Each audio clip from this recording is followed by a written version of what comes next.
Hello, my name is Claire, and I'm gonna read Strictly No Elephants. Written by Lisa Manchev, illustrated by Tian Yu.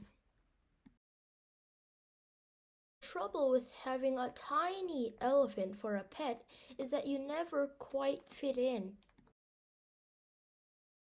No one else has an elephant. Every day I take my elephant for a walk. He is a very thoughtful sort of walk. He doesn't like the cracks in the sidewalk much. I always go back and help him over. That's what friends do, lift each other over cracks. Today I'm walking my tiny elephant to number 17. It's Pet Club Day and everyone will be there.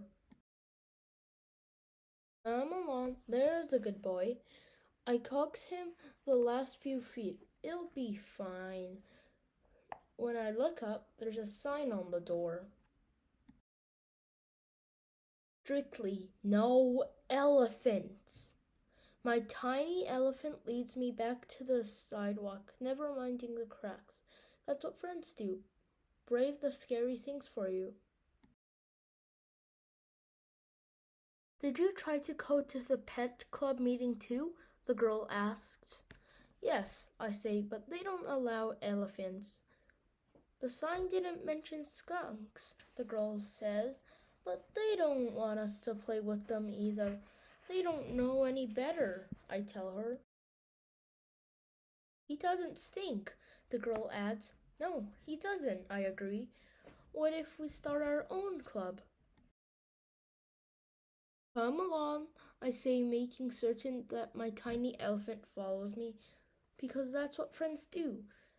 Never leave anyone behind. We paint our own sign.